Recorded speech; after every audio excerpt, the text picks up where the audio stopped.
इसलिए भगवत दर्शन करने का तो माध्यम केवल और केवल मात्र भगवान के कृपा से ही हो सकता है।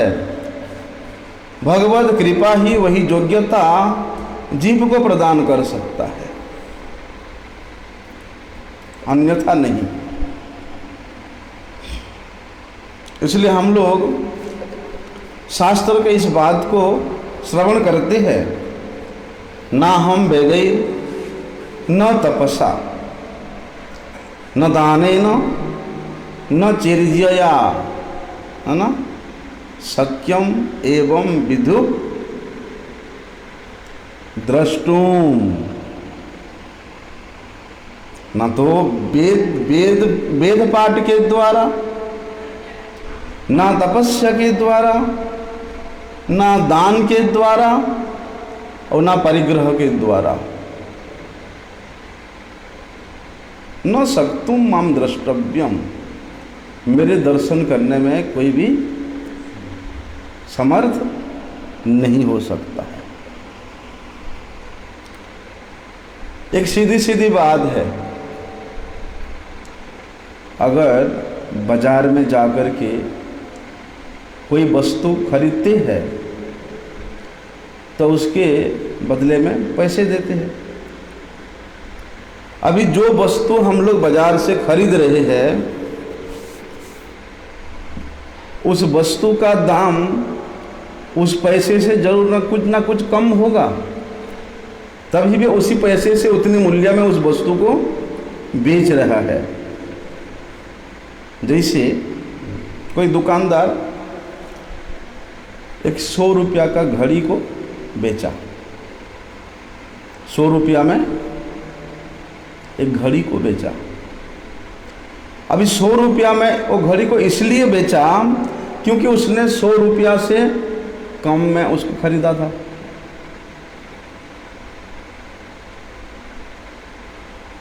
तो खरीदा हुआ वस्तु के मूल्य जिससे खरीदा उससे अवश्य कुछ ना कुछ तो मुनाफा के लिए होता ही है।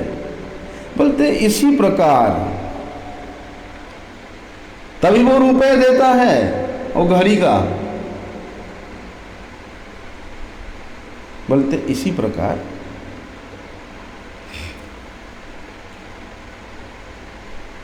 वेदों के अध्ययन के द्वारा,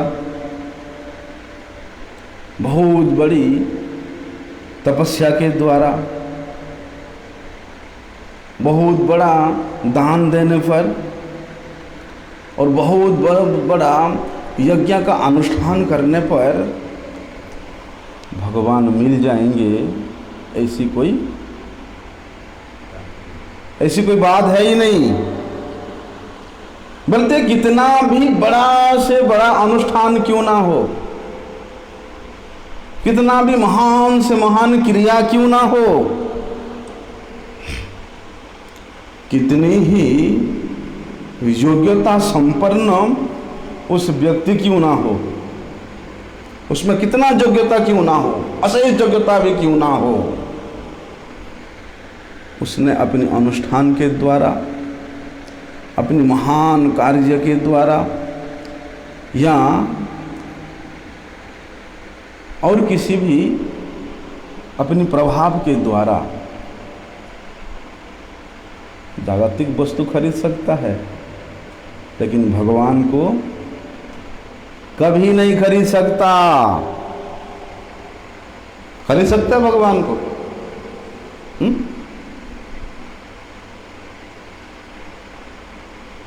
बड़े से बड़े अनुष्ठान के द्वारा, बड़े से बड़े क्रिया के द्वारा, अपनी योग्यता संपन्नता के द्वारा कोई भगवान को नहीं खरीद सकता।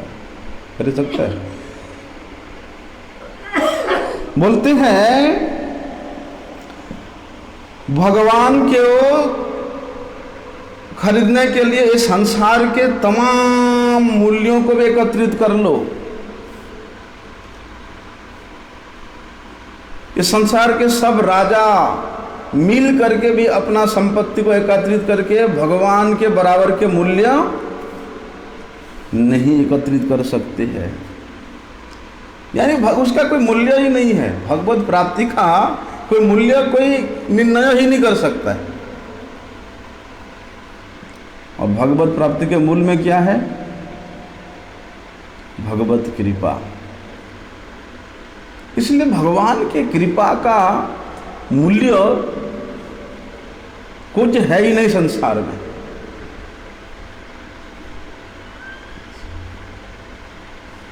इसलिए कहते हैं कि इस त्रिलोकी में आपके समान या आपसे बढ़कर ऐसे कोई भी व्यक्ति, कोई भी वस्तु नहीं है। क्योंकि जितने भी त्रिलोकी में जो कुछ भी दिखाई दे रहा है वो सबके आप ही सृष्टा है, आपके द्वारा ही बना हुआ है। इसीलिए अधिकार विचार करें तो कि आपसे अधिक हुए बिना आपका आप पर मूल्य कोई निर्धारण कर ही नहीं सकता है, और भगवान से अधिक कोई हो ही नहीं सकता। इसलिए भगवान को क्या कहते हैं? असमोर्ध तत्व। ना तो उनके समान कोई है और ना तो उनसे बड़ा कोई, ऊर्ध्व कोई है। हाँ, जो सांसारिक वस्तु है, उन सांसारिक वस्तुओं तो कोई धनवान व्यक्ति, कोई अधिक योग्यता संपन्न व्यक्ति, कोई अधिक प्रभाव संपन्न व्यक्ति वो सांसारिक वस्तुओं को के प्रति अपना आधिपत्य जमा सकता है ना? उसका प्रभाव है भाई, उसका योग्यता है, उसके पास धन है, हैं? जिसके प्रभाव से उसने ये सांसारिक वस्तुओं को आधिपत्य जमा सकते है, उसके ऊपर खरीद सकता है। कोई अधिक बलवान है तो दुर्बल व्यक्ति के ऊपर अपना रूप दिखाता है ना? कोई अधिक बुद्धिमान है तो कम बुद्धिमान वाला के ऊपर अपना प्रभाव जमाता है, अरे हम इससे ज्यादा बुद्धिमान है ना? बोलते हैं कोई अगर अधिक बुद्धि, योग्यता, वस्तु से परिपूर्ण है इस संसार के वस्तुओं को लेकर के, तो उससे कम योग्यता वाले व्यक्ति वस्तुओं को उसने अपना आयत्त में, अपना आधिपत्य में रखने का सक्षम हो सकता है। लेकिन सांसारिक बल, बुद्धि, विद्या, योग्यता के द्वारा भगवान के ऊपर अपना लोभ नहीं जमा सकता, भगवान के ऊपर अपना आधिपत्य नहीं जमा सकता, अर्थात भगवान को कभी नहीं खरीद सकता। अरे भाई, जिस भगवान के एक संकल्प मात्र से इस अनंत विश्व ब्रह्मांड सृष्टि होता है, उनके इच्छा मात्र से इस अनंत विश्व ब्रह्मांड प्रलय को प्राप्त होता है। एक ब्रह्मांड, अनंत विश्व ब्रह्मांड। ऐसे ही इस अनंत विश्व ब्रह्मांड के किसी एक कोने में, एक छोटे से अंश में रहने वाला किसी वस्तु हो, किसी व्यक्ति हो, हैं, उसके द्वारा क्या भगवान को खरीदा जा सकता है? सोच भी नहीं सकते हैं। जिनके संकल्प करने मात्र से अनंत विश्व ब्रह्मांड सृष्टि होते हैं, प्रलय को प्राप्त हो रहे हैं और अहर्निशी हो रहे हैं, और उस अनंत विश्व ब्रह्मांड के जितने भी विभूति है, हम लोग श्रीमद् भगवत गीता में विभूति योग में पढ़ते हैं ना, विशेष रूप से 10वां अध्याय और 11 अध्याय में भगवान सबके ऊपर अपना विभूति बताते हैं कि ये ब्रह्मांड में जो कुछ भी दिखाई दे रहा है उसका सबसे श्रेष्ठ में मैं हूँ, सबसे मूल में मैं हूँ, है ना? तो ये विश्व ब्रह्मांड के किसी एक अंश में, किसी कोना में रहने वाला व्यक्ति, वस्तु हो, क्या भगवान को खरीद सकता है? उसके द्वारा भगवान को खरीदा जा सकता है? है दादू? अकबर ने आया था यहाँ,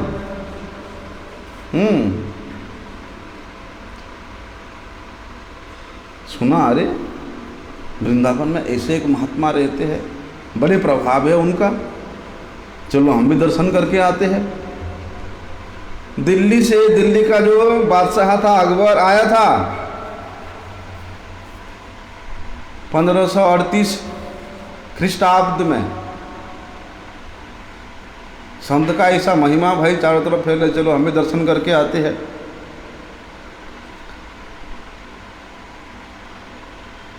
सनातन गोस्वामी जी का दर्शन करने के लिए गया। दर्शन करते ही, क्योंकि साधुओं का दर्शन करने से तो मन पवित्र हो जाता है, एक सेवा का वृत्ति जागृत होता है ना। तो सनातन गोस्वामी जी का दर्शन करके अकबर का मन थोड़ा सा स्थिर हुआ और उसने सनातन गोस्वामी जी से प्रार्थना करता है कि महाराज आप कुछ आदेश करो कि मैं आपका कुछ सेवा कर सकूं।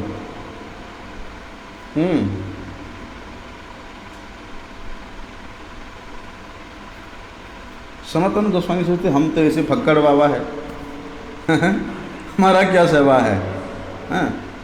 अगर तुम्हारा समर्थ है तो देखो वो जमुना जी के जो किनारे में जो सीढ़ी बना हुआ है उसका एक कोना टूट गया है, हो सके तो तुम उस कोना को मरम्मत कर दो। अकबर देखता है महाराज मैं हिंदुस्तान का सम्राट हूँ और एक जमुना जी के किनारे का एक सीढ़ी का कोई कोना टूट गया है, उसके मरम्मत के लिए मुझे बोल रहे हैं। महाराज आप आदेश दो, मैं तो पूरे के पूरे यहाँ पर सोने की सीढ़ियाँ बनवा दूंगा, आदेश करो आप। सनातन गोस्वामी कहते हैं नहीं, थोड़ा सा जो टूटा है उसको ठीक कर दो। तो उसने वहाँ जा कर के देखता है, चलो देख के आते कितना टूटा फूटा है। सनातन गोस्वामी जी ने उस बंदा को कृपा किया कि वृंदावन के ऐश्वर्य का एक क्षण के लिए रति मात्र दर्शन कराया। अकबर आकर के सनातन गोस्वामी जी के चरणों में पड़ता है, कहता है महाराज मैं तो पूरे हिंदुस्तान के जितना भी ऐश्वर्य है, धन संपत्ति है, उस सब को मैं बेच करके भी ये कोना भी ठीक नहीं कर सकता, इतना सामर्थ्य नहीं है मेरा।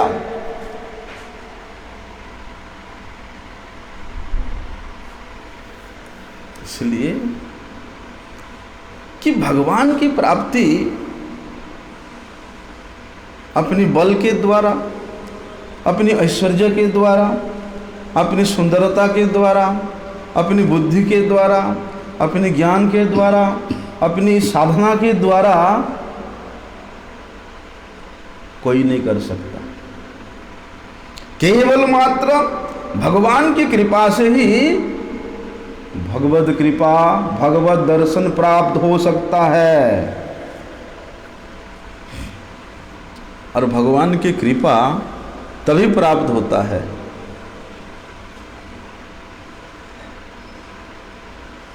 जिस प्रकार से एक छोटा सा बालक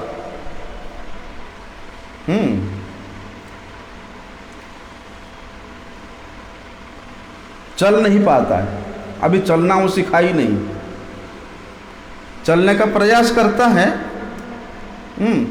लेकिन चल नहीं पा रहा है। तो माँ को देखते ही उस बच्चा ने ऐसे हाथ उठाता है, तो माँ समझ जाती कि मेरे बच्चा को चलना नहीं आया अभी, यहाँ वो चल नहीं सकता है, इसलिए मैं उसको गोद में उठा लूँ। क्यों किया? क्योंकि माँ जानती है कि मेरे बच्चा में अभी सामर्थ्य नहीं है चलने में। द्रौपदी ने प्रयास किया था, क्या प्रयास किया था?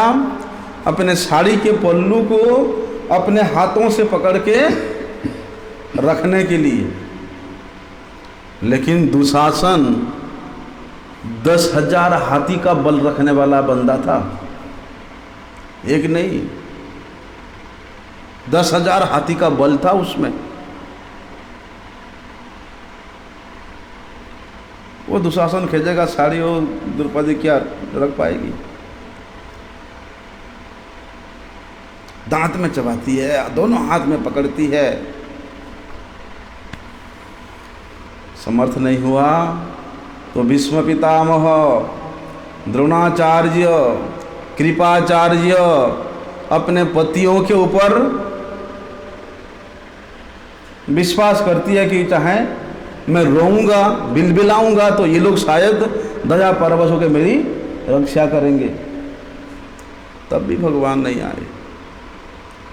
जब दोनों हाथ उठा करके अपने संपूर्ण सामर्थ्य को त्याग दिया, तब भगवान की कृपा हुआ। इसलिए भगवत कृपा तभी होता है जब मनुष्य अपनी सामर्थ्य, अपनी समय, अपनी समझ, अपनी सामग्री, अपनी सब कुछ हमेशा हमेशा के लिए भगवान को अर्पण कर देता है। यद करोसि यद जुहोसि यद ददासि यद असनासि यद तपस्सी इति कौन्तेय तद कुरुष्व मदर्पणम, कि तुम्हारे जो कुछ है सब कुछ मेरे को अर्पण कर दो, है ना? क्या कहते हैं ठाकुर महाशय? और पिनु तुआ पदे नंद किशोर, मानस देह गेह जो किछु मोर। बोलते इस प्रकार के स्थिति में साधक स्थित होकर के भगवान की कृपा को प्राप्त कर सकता है।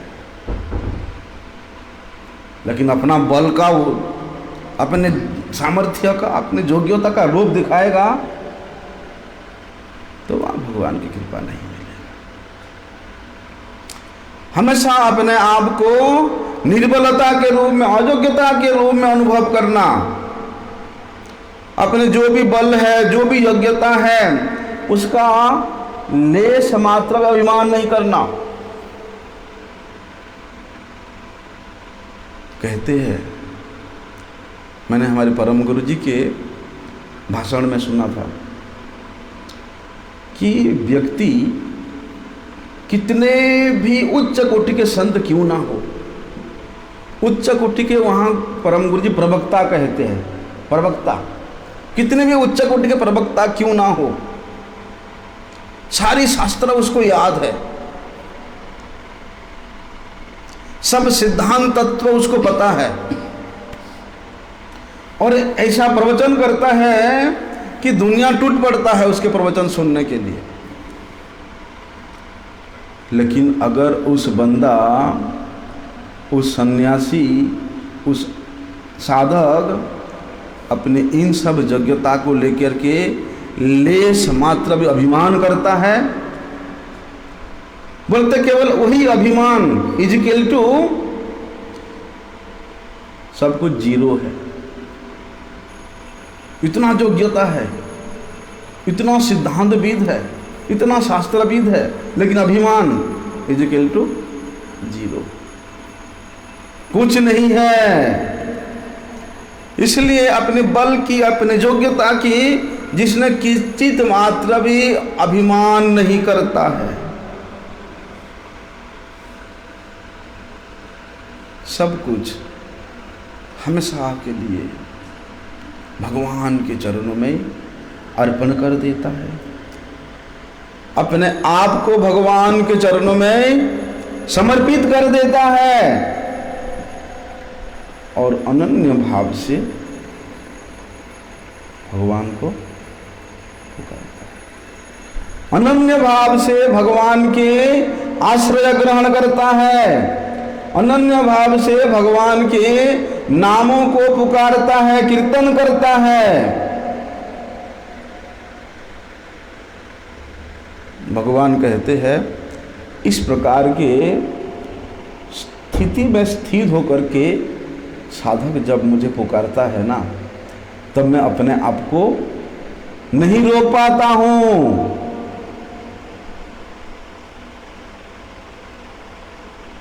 तभी तो कहते हैं बोलते उस वैष्णव के, उस भक्त के, उस साधक के हृदय में आकर के मैं प्रकट हो जाता हूं।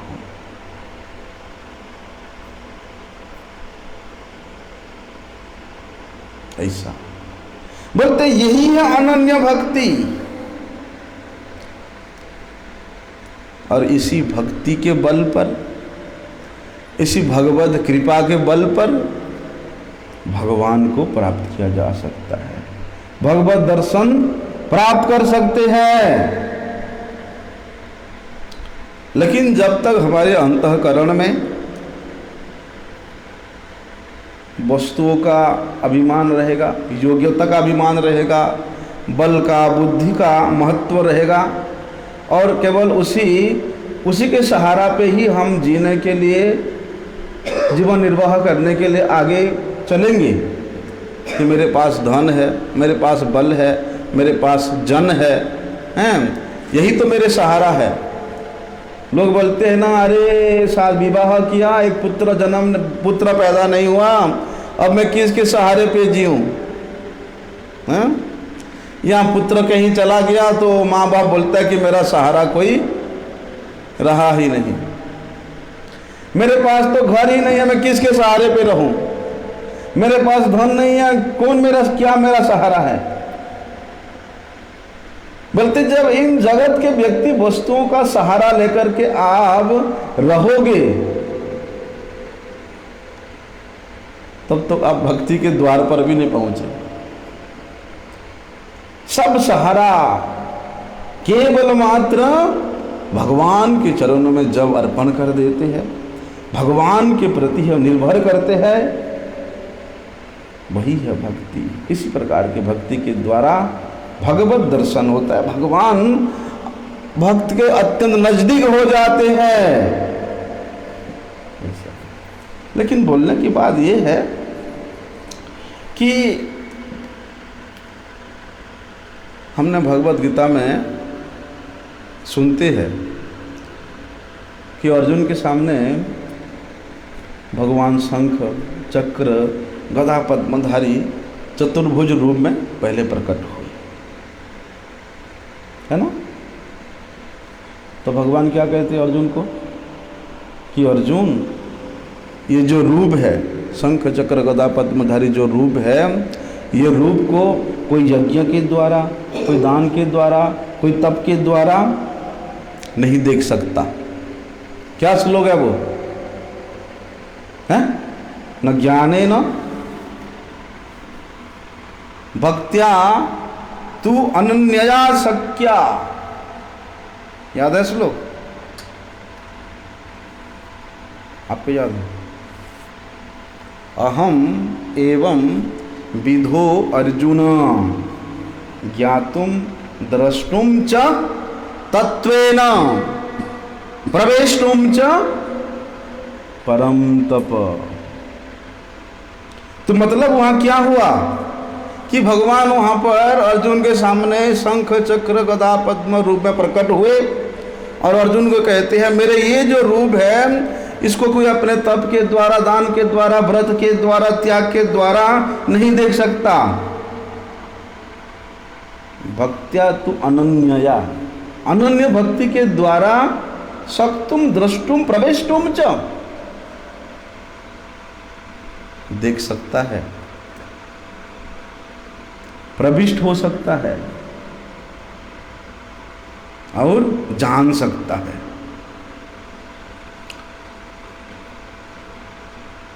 अनन्य चिंतयन्तो माम ये जना पर्युपासते।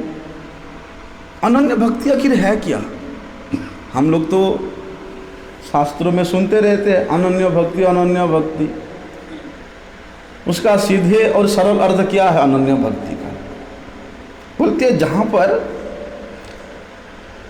सब कुछ सहारा को छोड़ करके, सब कुछ आश्रय को छोड़ करके केवल और केवल मात्र भगवान ही मेरा सहारा है, भगवान ही मेरा एकमात्र आश्रय है।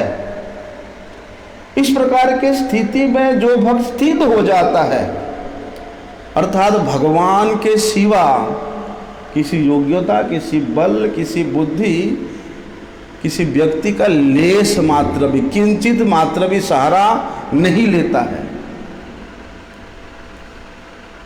अर्थात दूसरे किसी व्यक्ति वस्तु का सहारा का वहां कोई महत्व ही नहीं है, प्रश्न ही नहीं है। केवल भगवान के अधीन रह करके, भगवान का आश्रय में रह करके, इसको हमारे ठाकुर महाशय कहते हैं कि सर्वस्व तुम्हार चरणे सपिया पड़ेची तुम्हार गरे, तुमी तो ठाकुर तुम्हार कुकुर बलिया जानो मोरे। सीधा भक्ति विनोद ठाकुर जी ने इन भजन के माध्यम से संपूर्ण शास्त्रों के निचोड़ को रख दिया। एक एक भजन का, एक एक पैर का, एक एक शब्द को लेकर के भी व्याख्या करे ना तो अनंत है, अनंत अनंत शास्त्र निकलेगा। हरि कथा अनंता, ऐसे ऐसे शब्द, ऐसे ऐसे पद हमारे पूर्वाचार्यों ने रचना किया है हम लोगों के लिए। इसलिए वहां कहते हैं कि एक भरोसे, एक बल, एक आस, एकमात्र भरोसा तुम्हारे ऊपर है, एकमात्र बल, एकमात्र आशा तुम्हारे ऊपर है, एकमात्र विश्वास सिर्फ तुम्हारे ऊपर है। हे घनश्याम, एक घनश्याम हित चातक। जिस प्रकार से उस चातक केवल उस मेघ के ऊपर निर्भर करता है, उस मेघ के ऊपर ही आत्मसमर्पण करता है, बोलते उस प्रकार की स्थिति में जब साधक स्थित हो जाता है उसको कहते अनन्यता।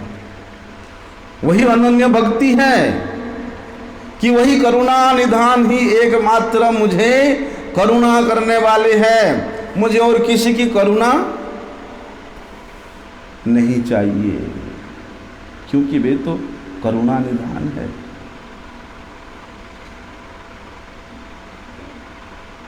इसलिए वहां कहते हैं कि जो अनन्य भक्ति से भगवान के साथ युक्त हो जाता है, उसके मन, बुद्धि, इंद्रियां का जितना भी आवेश है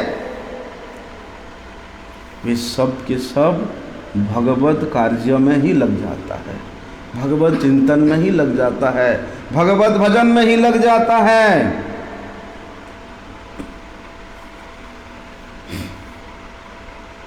फिर वहां पर स्वयं की उत्कंठा क्या रहता है? उत्कंठा कहाँ होता है? जब हमारे मन, हमारे इंद्रियां, हमारे बुद्धि कोई एक व्यक्ति के प्रति, कोई एक वस्तु के प्रति अत्यधिक तल्लीन हो जाता है और उस व्यक्ति के पास जाने के लिए, उस वस्तु को प्राप्त करने के लिए एकदम बेचैन हो जाता है, तभी उसके प्रति उत्कंठा होता है ना? उत्कंठा समस्त प्रकार के कुंठा से रहित होकर के, ये संसार के समस्त प्रकार के कुंठा से जो ऊपर उठ गया है, संसार के कुंठा उसको लेस मात्र विचलित नहीं कर पाते हैं। ऐसी स्थिति में जो भक्त स्थित हो जाता है, जो साधक स्थित हो जाता है, बोलते उसके उस परम व्याकुलता युक्त उत्कंठा ही उसको भगवत दर्शन करा सकता है। जैसे स्टेशन में, ट्रेन स्टेशन में टाइमिंग है कि 9:45 को हमारा ट्रेन आएगा। अरे भैया टाइम तो होने दो 9:45, अभी 9:45 हुआ नहीं है, बार बार उठ के जा कर के देख के आता है कहीं रेड लाइट तो नहीं पड़ गया, कहीं ट्रेन तो नहीं आ गया। और 9:45 के बाद अगर 55 हो जाता है, 10 बज जाता है, 10:15, 10:30, 11 बज जाता है, उसके बाद तो बेचैन हो जाता है, हाय है मेरी ट्रेन नहीं आया, मेरी ट्रेन नहीं आया, पता नहीं कितना देर होगा, क्या होगा, बेचैन हो जाता ना।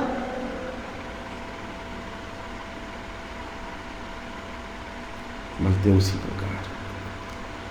केवल स्वयं की व्याकुलता पूर्वक जो उत्कंठा है वही भगवान के दर्शन कराने में सक्षम है। और वही उत्कंठा ऐसा है कि वो बेचैन कर देता है, एक क्षण के लिए भी चैन में नहीं रह पाता है। जिस प्रकार उस ट्रेन जब तक नहीं आएगा उसके चैन ही नहीं होता है, कब आएगा कब आएगा कब आएगा, है ना।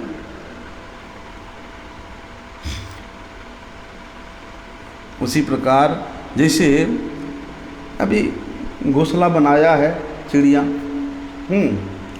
अंडा दिया, अंडा फोड़ करके बच्चा किया, और चिड़िया के जो बच्चा होता है ना उसका आँख 11 दिन में आता है।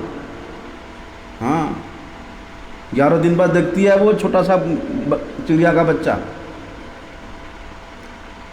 लेकिन उसका ऐसे अभ्यास है, उसके माँ का चोंच जिधर जाएगा ना उसका मुंह भी सीधे उधर ही जाएगा, ऐसे करके। ऐसा भगवान की सृष्टि है, उल्टा नहीं।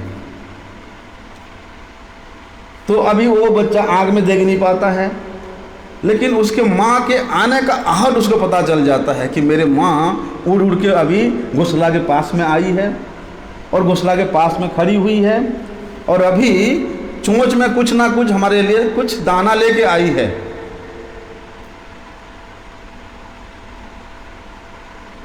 कब चोंच में डालेगी मैया, कब चोंच में डालेगी मैया, ऐसा उत्कंठा उसके अंदर है।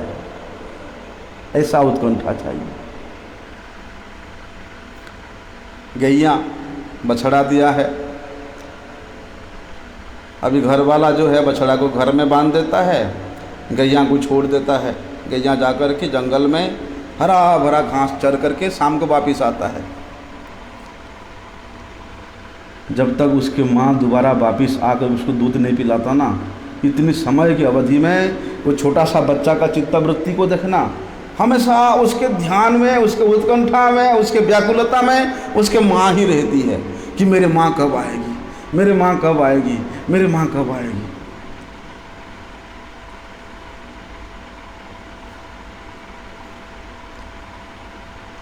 अरे वो तो चलो गैया है,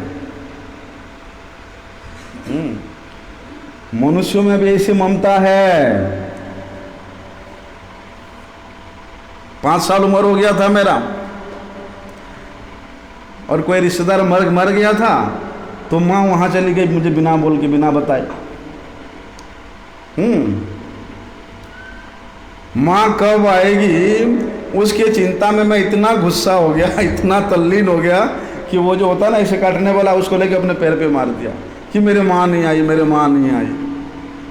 और तब जब तक माँ नहीं आती है तब तक इतना उत्कंठा है, उतना व्याकुलता है कि माँ कब आएगी, माँ कब आएगी।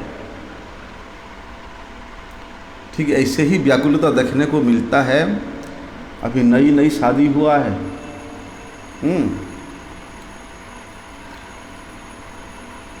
नई नई शादी हुआ है, 7-8 दिन बाद पति विदेश गया वाणिज्य व्यापार करने के लिए,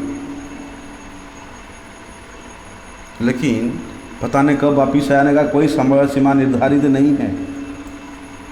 उस नवविधा विवाहिता जो पतिव्रता पत्नी के हृदय में किस प्रकार से अपने पति के वापिस आने का उत्कंठा रहता, व्याकुलता रहता है।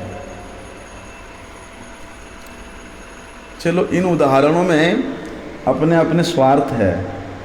वहाँ अपनी ट्रेन आएगा तो हम बैठ के जाएंगे, वहाँ चिड़िया का मैया आएगा तो हमारे चोंच में डालेगी, वहाँ गैया का बछड़ा का भी कुछ आशा है कि मैया आएगी तो मुझे दूध पिलाएगी, वहाँ जो पतिव्रता स्त्री है उसका भी इच्छा है कि पति वापिस आएगा तो हम लोग सुखपूर्वक रहेंगे, हैं।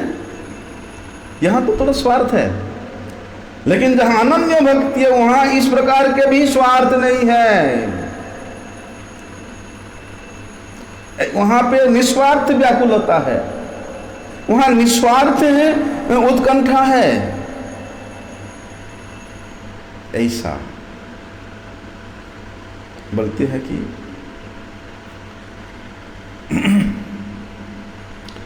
इस प्रकार भीतर से जो स्वयं के बेचैनी है,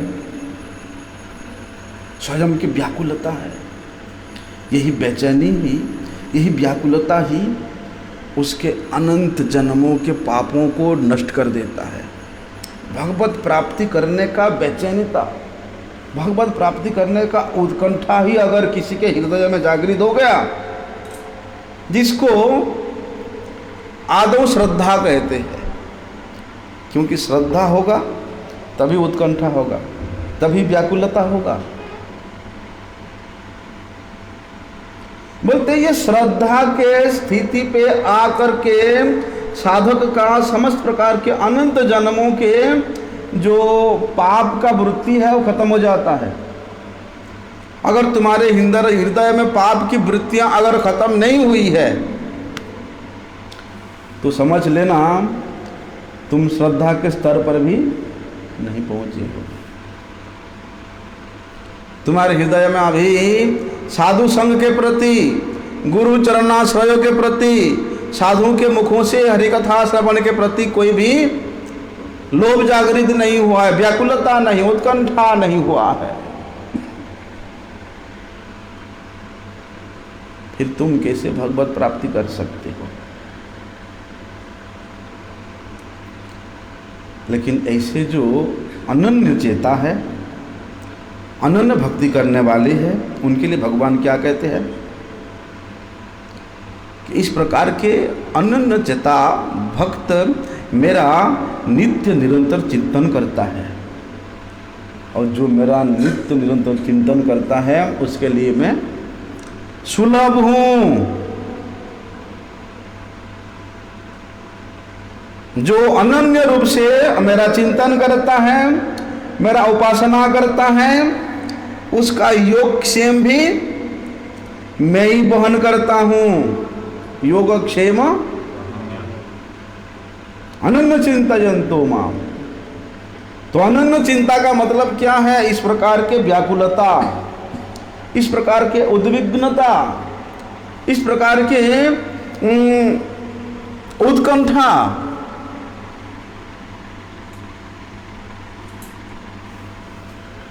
यह है अनन्य चेता। ऐसे भक्तों का योगक्षेम भगवान वहन करते हैं, जहाँ पर कोई आशा नहीं है, कोई भरोसा नहीं है, कोई निर्भरता नहीं है, वो है अनन्य चेता। इसलिए कहते हैं कि अनन्य भक्ति का और दूसरा तात्पर्य भी है, कहते हैं कि अगर अपने में भजन साधन करने का, अपने में सेवा करने का, उत्कंठा पूर्वक भगवान को बुलाने का करता है सब कुछ, लेकिन उसका भी सहारा नहीं है कि मैं भजन साधन करता हूँ, इसके माध्यम से भगवत प्राप्ति होगा, मेरे में परम उत्कंठा है, मेरे में परम व्याकुलता है, इसके द्वारा भगवत प्राप्ति होगा, मैं भगवान को बड़े ही अनन्य चित्ता होकर के पुकारूंगा। बोलते इस प्रकार का भी सहारा जहां नहीं है, इस प्रकार का भी सहारा जहां किंचित मात्र नहीं है, फिर साधन किस लिए करे भाई? भजन किस लिए करे भाई? सेवा किस लिए करे? अगर इसका भी सहारा नहीं है तो किसके लिए करें? कहते हैं ये भजन साधन करने का जो अभिमान है, उस अभिमान को मिटाने के लिए करना है।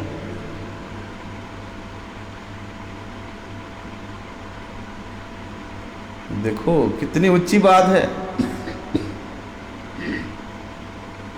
कि मैं भजन कर रहा हूं, 3 लाख नाम जप करता हूं, मैं 1 लाख नाम जप करता हूं, मैं पूरे दिन ठाकुर जी के सेवा में लगा रहता हूं, मेरे में इतना उत्कंठा है, मेरे में इतना व्याकुलता है। बोलते इस प्रकार का अभिमान को मिटाने के लिए साधन करना है, क्योंकि साधना के बल पर कभी किसी का उद्धार नहीं हो सकता, साधना के बल पर कभी कोई भगवत प्राप्ति नहीं कर सकता। साधना के बल पर कोई कभी सिद्धि प्राप्ति नहीं कर सकता। सिद्धि तो तभी होता है, प्राप्ति तो तभी होता है जब ये साधन करने का अभिमान गल जाता है, खत्म हो जाता है, मिट जाता है। तो साधन करने का अभिमान गल जाने से साधक पर भगवान की शुद्ध कृपा होती है। जिस शुद्ध कृपा में प्रेम है, जिस शुद्ध कृपा में केवल भगवान को आनंद विधान करने का और भक्त भगवान को, भगवान भक्त को आनंद प्रदान करने का, प्रीति प्रदान करने का विधान रह जाता है। भाई दुर्वासा ऋषि जी तक बड़ा साधना करने वाला कोई हो सकता है? विश्वामित्र ऋषि जैसा बड़ा साधन करने वाला कोई हो सकता है? राजा हरिश्चंद्र जैसा बड़ा दानी कोई हो सकता है? विभीषण जैसा त्याग करने वाला कोई हो सकता है? बलि जैसा बलवान कोई हो सकता है?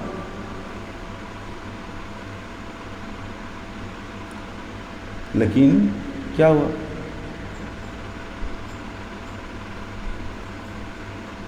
इसलिए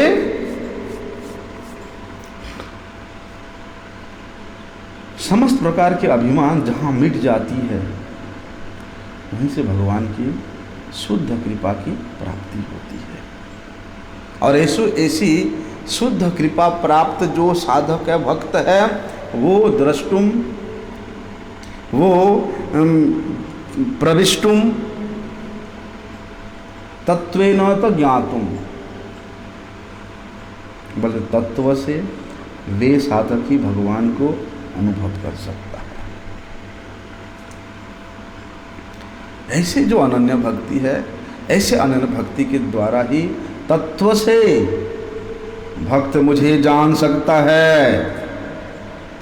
अनन्य भक्ति के द्वारा ही मेरे श्याम सुंदर स्वरूप का दर्शन कर सकता है। अनन्य भक्ति के द्वारा ही भक्त मुझे प्राप्त कर सकता है।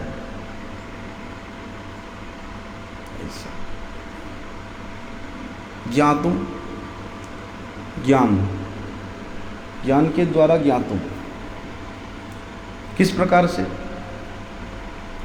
कि ज्ञान के द्वारा भगवान को तभी जाना जा सकता है जिस ज्ञान का तात्पर्य केवल भगवान ही हो,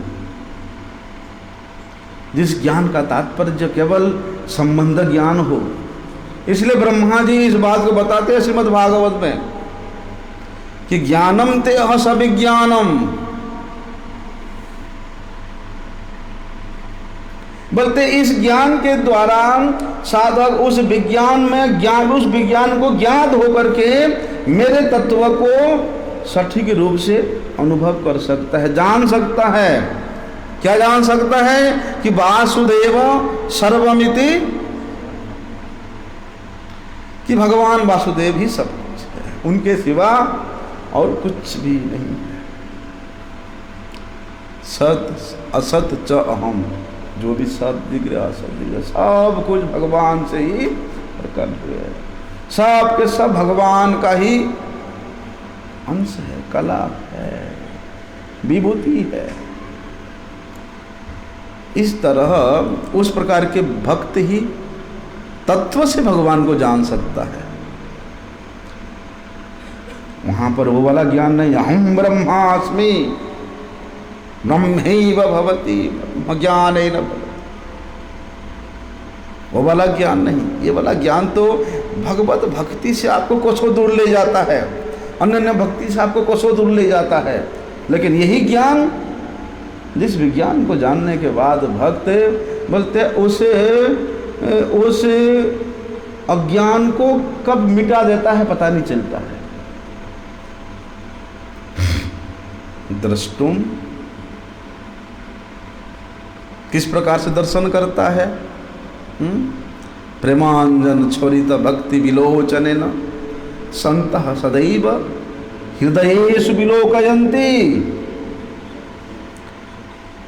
प्रेम कहाँ से होता है भैया? अनन्य भक्ति से प्रेम होता है, हैं?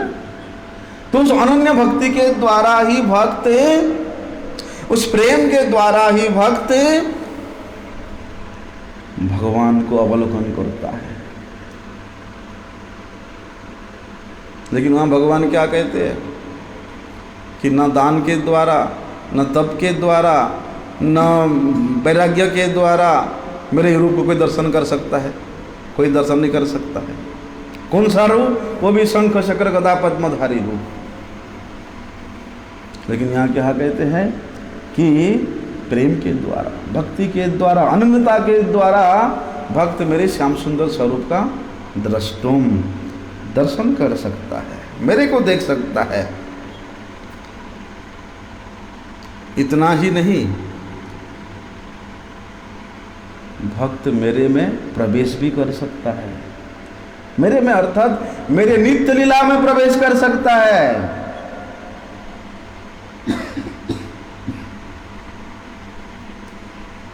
मैं जहां चाहूं मेरे भक्त को वहां पर उस लीला में प्रवेश करा सकता हूं, और उसके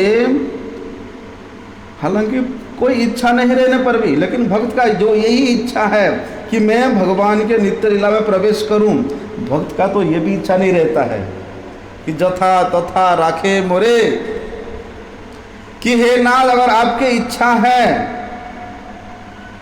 कि आप मुझे जैसे भी रखो वैसे ही रखो, मुझे कोई लेना देना नहीं है।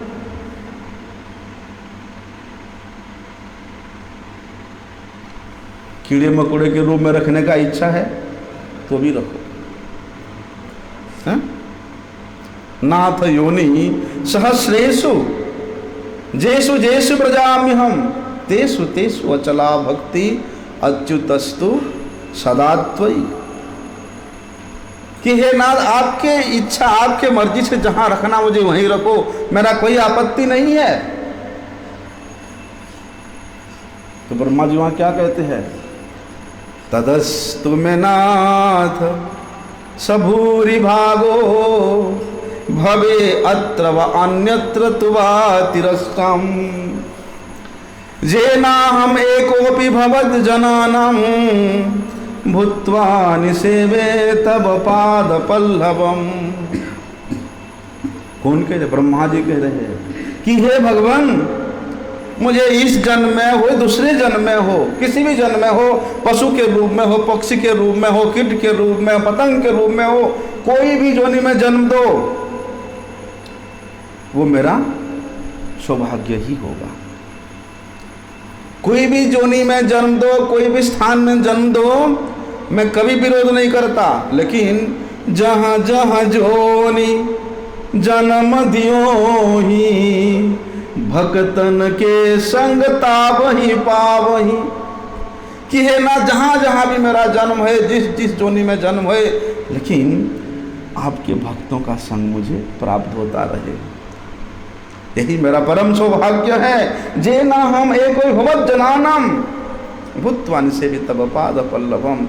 क्योंकि आपके पाद पद्मों को प्राप्त करने का आधार केवल आपके निजजन ही है, आपके भक्त ही है। ऐसा स्थिति है। यही ब्रह्म जन्मैव अन्य कौन भवे, पशु पक्षी हय जन्मी तुम्हार विभवे। यही मात्र आशा तब भक्तगण संगे थाकी तब पद सेवा करी नाना रंगे। और कुछ नहीं चाहिए प्रभु, इतना ही कृपा करो आप। आगे का विषय हम कल श्रवण करेंगे। पंचा कल्पतरुभ्यो पतितानं पावनेभ्यो वैष्णवेभ्यो नमो।